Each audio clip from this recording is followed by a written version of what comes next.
नमस्कार बच्चों, आज आपकी पाठ्य पुस्तक कृतिका का अध्याय 3 साना साना हाथ जोड़ी इसका हम अध्ययन करेंगे। तो पहले लेखक का परिचय, फिर पाठ की भूमिका, इसके उपरांत हम पाठ के सार पे पहुंचेंगे।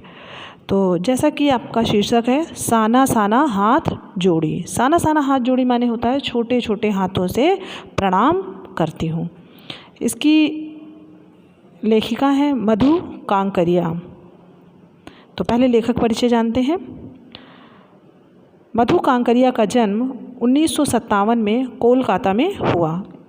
इन्होंने कोलकाता विश्वविद्यालय से अर्थशास्त्र में एमए किया तथा कंप्यूटर एप्लीकेशन में डिप्लोमा भी किया। इनकी रचनाओं में विचार और संवेदना की नवीनता नज़र आती है। इनकी रचनाओं के विषय में समाज में फैली हुई अनेक ज्वलंत समस्याएं हैं, जैसे महानगर की घुटन और असुरक्षा के बीच युवाओं में बढ़ती नशे की आदत, अपसंस्कृति, लाल बत्ती इलाकों की पीड़ा इत्यादि।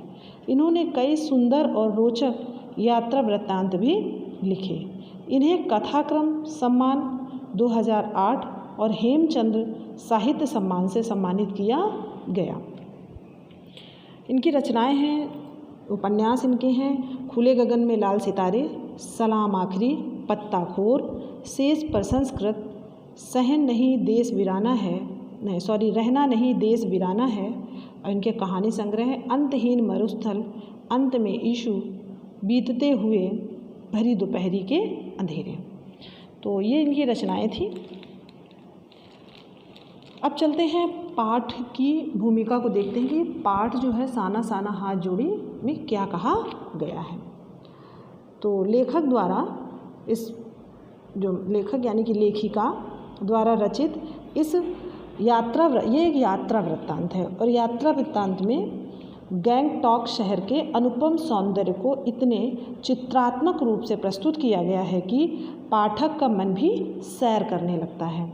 शहर के अद्भुत और प्राकृतिक सौंदर्य के चित्रण के साथ लेखिका ने पहाड़ी लोगों के परिश्रम, कठोर जीवन, पत्थर तोड़ती महिलाओं का वास्तविक वर्णन किया है, जो मन को छू जाता है। बर्फ से ढके पहाड़, झरने और तिस्ता नदी लेखिका के मन को आध्यात्मिकता की ओर जोड़ देते हैं। कुल मिलाकर लेखिका की यह यात्रा एक खोज यात्रा बन जाती है और पूरा सफ़र चेतना और अंतरात्मा में हलचल उत्पन्न कर देता है। तो ये एक यात्रा वृत्तांत है। लेखिका ने यात्रा करी थी गंगटोक शहर की और वहीं का अनुपम सौंदर्य इसमें वर्णित किया गया है। अब चलते हैं पाठ की सार की ओर।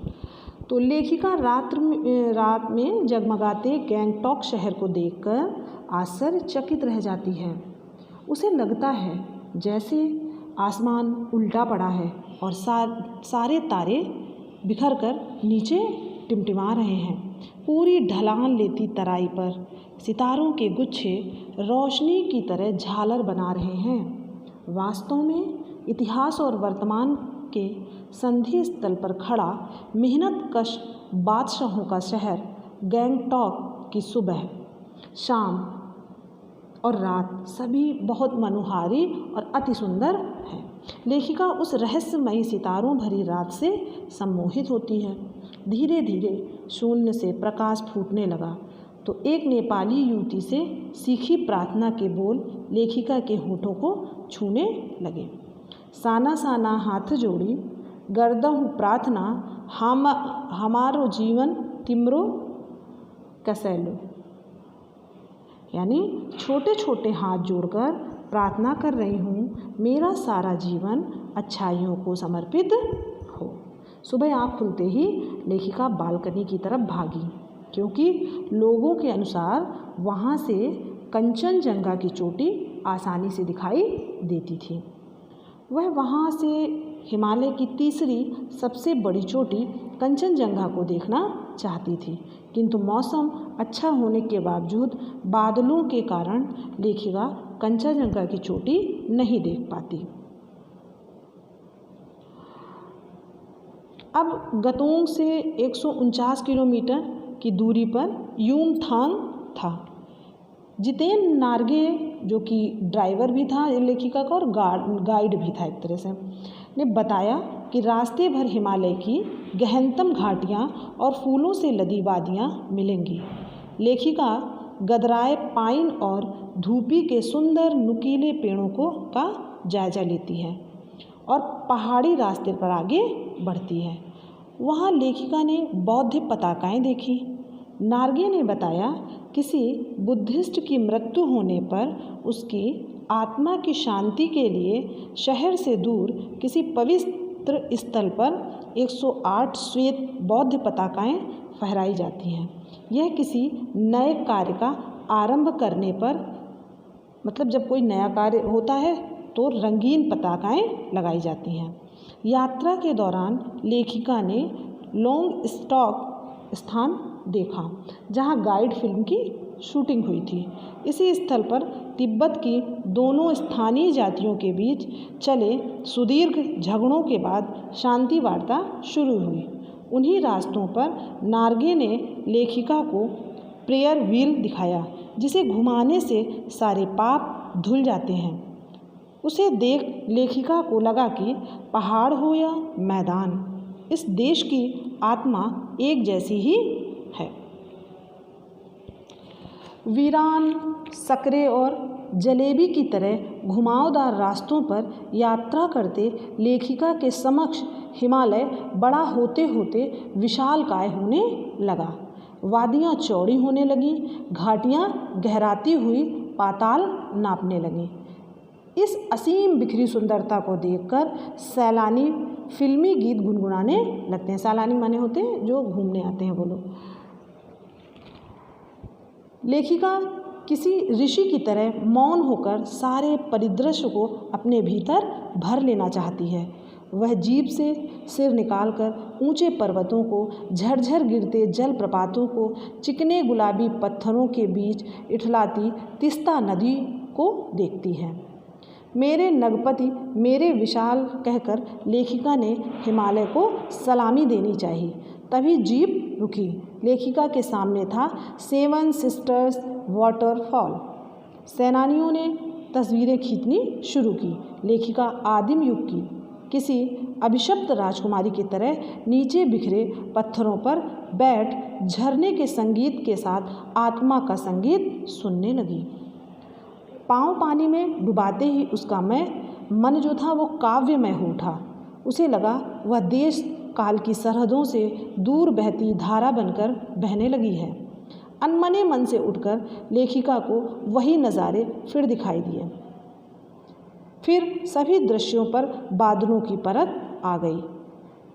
चित्रलिखित सी लेखिका माया और छाया इस अनूठे खेल को भर भर आंखें देखती रह गई। लेखिका को इस यात्रा के दौरान देखे जाने वाले प्राकृतिक दृश्य मोहित कर रहे थे। सतत प्रवाहमान झरने, वेग से बहती तिस्ता नदी, सामने उठती धुंध, ऊपर मंडराते आवारा बादल।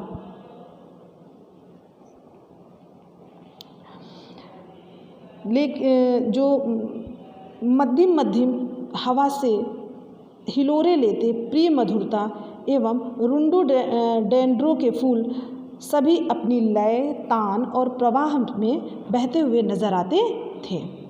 समय के इस सतत प्रवाह में हमारा वजूद तिनके जैसा लगता था।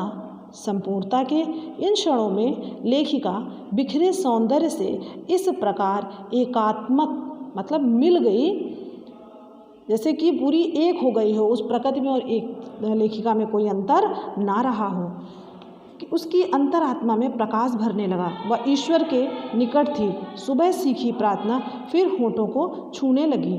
साना साना हाथ जो। अब आगे चलते हैं। प्रकृति के अप्रतिम सौंदर्य को देखती लेखिका का महाभाव सूखी टहनी सा टूट गया। इस अद्वितीय सौंदर्य से परे कुछ पहाड़ी स्त्रियां उसे पत्थर तोड़ती नजर आईं। कुछ ने पीठ पर बंधी टोकों में अपने बच्चों को बांध रखा था। मतलब बच्चा था उनका, छोटा बच्चा रहा होगा, उसको अपनी पीठ पे एक टोका बांधा था और उसमें उस बच्चे को रखा हुआ था। कुछ कुदाल को भरपूर ताकत से जमीन पर मार रही थीं। लेखिका को यह स्वर्गीय सौंदर्य, नदी, फूलों, वादियों के बीच भूख, मौत, दैन्य और जिंदा रहने की जंग लगा। वहीं खड़े BRO के कर्मचारी ने लेखिका को पूछने पर बताया कि ये पहाड़िनें रास्तों को चौड़ा कर रही हैं। फिर उसने पहाड़ों पर रास्ता बनाने संबंधी दुस्साध्य कार्य के बारे में बताया। लेखिका को पलामू और गुमला के जंगलों में पीठ पर बच्चों को बांधकर पत्तों की तलाश में वन वन डोलती आदिवासी स्त्रियां याद आ गईं। उसे आदिवासी औरतों के फूले पांव और उन पत्थर तोड़ती पहाड़िनों के हाथों में पड़े ठट्ठे एक कहानी कहते दिखाई दिए। आम जिंदगियों की कहानी हर जगह एक सी होती है। तभी जितेन नार्गे और मणि लेखिका को खोजते हुए वहाँ आए। लेखिका को आम जनता की अपेक्षा उस स्थान का प्राकृतिक सौंदर्य देखने को कहा तो लेखिका को लगा कि ये लोग वेस्ट एड रिपेइंग हैं। तभी उन श्रम सुंदरियों के हंसने पर लेखिका को लगा कि जैसे खंडहर ताजमहल हो गया हो। पहाड़ की ऊंचाइयों पर चढ़ते समय लेखिका ने देखा कि 7-8 साल के ढेर सारे पहाड़ी बच्चे स्कूल से लौट रहे हैं और उनसे लिफ्ट मांग रहे हैं। जितेन ने उनके कठिन जीवन को देखा, बताया कि ये लोग कितनी मेहनत करती हैं। लेखिका को उससे परिचित करवाया। ये बच्चे पढ़ाई के अतिरिक्त मवेशी चराने, लकड़ियाँ ढूंढने का काम भी करते हैं। आगे बढ़ने पर अब रास्ता खतरनाक था। इंच भर जीप इधर उधर खिसकी तो सीधा घाटियों में। रास्ते भर जगह जगह लिखी चेतावनियाँ उन्हें खतरों के प्रति सचेत कर रही थीं। चाय बागानों में काम करती स्त्रियां बोकू पहने थीं। नदी के उफान सा उनका यौवन और श्रम में उनका चेहरा गुलाबी हो चला था। लेखिका को अच्छा लग रहा था। डूबते सूरज की स्वर्णिम आभा और सघन हरियाली के बीच चटक लाल रंग का बोकू पहने एक युवती के सौंदर्य से लेखिका इतनी प्रभावित हुई कि चीख पड़ी। यूमथांग पहुंचने के लिए लेखिका को लायुंग में पड़ाव लेना पड़ा। यह नन्ही सी शांत बस्ती थी। लेखिका वहाँ तीस्ता नदी के किनारे बने लकड़ी के छोटे से घर में ठहरी। तीस्ता नदी के प्राकृतिक सौंदर्य का भरपूर आनंद लेते हुए लेखिका की आंखें भर आईं, क्योंकि ज्ञान का नन्हा सा बोधिसत्व जैसे उसके भीतर उगने लगा कि वह सुख, शांति और सुकून है, जहाँ पेड़ पौधे, पशु और आदमी सब अपनी अपनी लय, ताल और गति में हैं। हमारी पीढ़ी के इस लय, ताल और गति के साथ खिलवाड़ किया है। पीढ़ी ने क्या किया है? लय ताल गति के जो प्राकृतिक लय ताल गति थे इससे खिलवाड़ किया है। तीस्ता का जल अंजलि में भरा तो स्मृति में कौंधा की जल को हाथ में लेकर संकल्प किया जाता है, किंतु वह संकल्प की स्थिति में नहीं थी। एक कमज़ोर व्यक्ति की तरह उसके भीतर यह प्रार्थना उठी कि भीतर का सारा हलाहल और सारी तामसिकताएं बह जाएं इस बहती जलधारा में। रात गहराते ही हिमालय ने काला कंबल ओढ़ लिया। जितेन ने अपने संगी साथियों के साथ नाचने गाने का कार्यक्रम किया। लेखिका की सहेली मणि ने भी जोरदार नृत्य प्रस्तुत किया। लायुंग में सुबह लेखिका बर्फ़ देखने की इच्छा से टहलने निकल गई, किंतु एक सिक्किम युवक ने बताया कि प्रदूषण के चलते यहाँ स्नोफॉल लगातार कम होता जा रहा है। यदि वह कटाव जाए तो बर्फ़ मिलेगी। कटाव अभी टूरिस्ट स्पॉट नहीं बनने के कारण सुर्खियों में नहीं आया था, अतः अपने प्राकृतिक स्वरूप में ही था। यह लायुंग से 500 फीट ऊंचाई पर था। कटाव का रास्ता खतरनाक तथा धुंध और बारिश से भरा था। पेड़, आकाश, घाटियों सभी पर बादल की परत चढ़ी हुई थी। करीब आधे रास्ते बाद धुंध छटी। नार्गे ने उत्साहित होते हुए बताया कि कटाव हिंदुस्तान का स्विट्ज़रलैंड है। मणि स्विट्ज़रलैंड घूम आई थी? उसने प्रतिवाद किया, नहीं, स्विट्ज़रलैंड भी इतनी ऊंचाई पर नहीं है और ना ही इतना सुंदर है। कटाव के करीब आकर बर्फ़ से ढके पहाड़ दिखे, साबुन के झाग की तरह सब, और चारों तरफ क्या था? बर्फ़ घिरी हुई थी। सभी सैलानी जीप से उतरकर बर्फ़ पर कूदने लगे। ऊपर आसमान और बर्फ़ से ढके पहाड़ एक हो रहे थे। लेखिका के पांव छन छन करने लगे। मन वृंदावन हो उठा। ख्वाहिश हुई कि बर्फ़ पर लेटकर उस बर्फीली जन्नत को मन भर के देखूं, किंतु उसके पास बर्फ़ पर पहनने वाले लंबे जूते नहीं थे। चाहा कि किराए पर ले लिया जाए, किंतु यह टूरिस्ट स्पॉट नहीं था। यहाँ एक भी दुकान नहीं थी। लेखिका को ये हिम शिखर आध्यात्मिक अतीत से जोड़ रहे थे।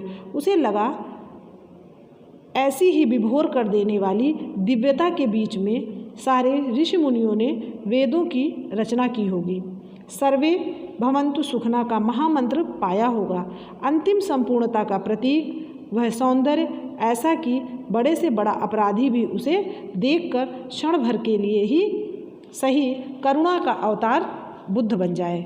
लेखिका को ऐसे में मिल्टन की कविता याद आ गई। अपनी सहेली मणि से ये उसके बारे में पूछने पर उसने पाया कि वह तो किसी दूसरे ही सवाल में उलझी है। वह दार्शनिक अंदाज में कहती है कि प्रकृति भी नायाब ढंग से सभी इंतज़ाम करती है। सर्दियों में बर्फ़ के रूप में जल संग्रहित करती है और गर्मियों में ये शिलाएं पिघलकर जलधारा बन हमारे सूखे होठों को तृप्त करती हैं। मणि का कहना था, इन नदियों और हिम शिखरों का हम पर बहुत बड़ा ऋण है। आत्मा की अनंत परतों को छीलता हुआ लेखिका का सफ़र आगे बढ़ता है। उन्हें ध्यान आया, यहाँ चीन की सीमा है। लेखिका ने देखा कि कड़कड़ाती ठंड में ये जवान सीमा पर डटे रहते हैं ताकि हम लोग चैन से सो सकें। लेखिका के लिए यह यात्रा एक खोज यात्रा थी। पूरा सफ़र चेतना और अंतरात्मा में हलचल मचाने वाला था। यूमथांग की घाटियों में अब एक नया आकर्षण जुड़ गया था। जितेन ने बताया कि 15 दिनों में ही पूरी घाटी फूलों से इस कदर भर जाएगी कि लगेगा फूलों की सेज रखी हो। घाटियों, वादियों, पहाड़ों और बादलों की आँख मिचौनी दिखाती जीप जब यूमथांग पहुंची तो थोड़ी निराशा हुई, क्योंकि बर्फ़ से ढके कटाव के हिम शिखर देखने पर यूमथांग थोड़ा फीका लगा। वहीं एक चिप्स बेचती स्त्री से लेखिका ने पूछा, क्या तुम सिक्किमी हो? नहीं, मैं इंडियन हूँ, उसका उत्तर था। लेखिका को यह सुनकर अच्छा लगा कि सिक्किम के लोग भारत में मिलकर कितने खुश हैं। जब सिक्किम स्वतंत्र रजवाड़ा था तब टूरिस्ट उद्योग इतना फला फूला नहीं था। लौटती यात्रा में भी जितेन अनेक प्रकार की जानकारियां देता रहा। उसने बताया कि यहाँ गुरु नानक देव के फुटप्रिंट का पत्थर है। कहते हैं यहाँ उनकी थाली से थोड़े चावल छिटक कर बाहर गिर गए थे। उसी जगह चावल छिटक कर गिरे थे, वहाँ चावल की खेती होती है। करीब 3-4 किलोमीटर बाद उसने खेदुम दिखाया और बताया कि यहाँ देवी देवताओं का निवास है। इस स्थान पर गंदगी फैलाने वाला मर जाएगा। उसने बताया कि ये लोग पहाड़, नदी, झरने की पूजा करते हैं। इन्हें गंदा करने वाले मर जाएंगे। लेखिका ने कहा, तभी गैंगटॉक इतना सुंदर है। जितेन ने सुधारा, इसका असली नाम गतोंग है। गतोंग का अर्थ है पहाड़। उसने फिर बताया कि यूमथांग भी पहले टूरिस्ट स्पॉट नहीं था। यह तो सिक्किम के भारत के में विलय के बाद भारतीय आर्मी के कप्तान शेखर दत्ता के दिमाग में आया कि यहाँ फौजियों को रखकर क्या होगा। घाटियों के बीच रास्ते निकालकर इसे टूरिस्ट स्पॉट बनाया जा सकता है। उसने अभी भी बनाए जा रहे रास्तों की तरफ संकेत किया। लेखिका ने मन ही मन कहा, हाँ, रास्ते अभी भी बन रहे हैं, नए स्थानों की खोज अभी भी जारी है। शायद मनुष्य की इस असमाप्त खोज का नाम सौंदर्य है और यात्रा पर जीव आगे बढ़ने लगती है। तो पाठ में आपने देखा कि जो पाठ हमारा किन किन बिंदुओं पे घूमा। पहला तो गैंगस्टॉक शहर का अद्भुत सौंदर्य, मैंने पहले खंड में आपको ये बताया। फिर इसके बाद बताया कि यूमथांग का प्राकृतिक सौंदर्य, जनजीवन और धार्मिक आस्थाएं, इसके विषय में बताया। फिर हिमालय का दर्शन कराया। मातृत्व और श्रम साधना साथ साथ ये भी कराया कि बच्चे को पीठ पर बांधकर औरतें कैसे काम को करती हैं। पहाड़ी बच्चों का जीवन कितना कठिन है कि पढ़ने के बाद आके वो लोग मवेशी वगैरह चलाते हैं, इस पर प्रकाश डाला गया। चाय बागानों में युवतियों के सौंदर्य को देखकर लेखिका कैसे मंत्रमुग्ध हो गई थी। लायुंग का पड़ाव, लायुंग में जब एक लेखिका लकड़ी के मकान में रुकी थी तो उस पर थोड़ा सा चर्चा की गई। कटाव की यात्रा की और यूमथांग की ओर लेखिका बढ़ती है और उसकी यात्रा समाप्त हो जाती है। तो आशा है कि आपको पाठ समझ में आया होगा। तो आगे प्रश्नोत्तर आपको उपलब्ध कराए जाएंगे। धन्यवाद।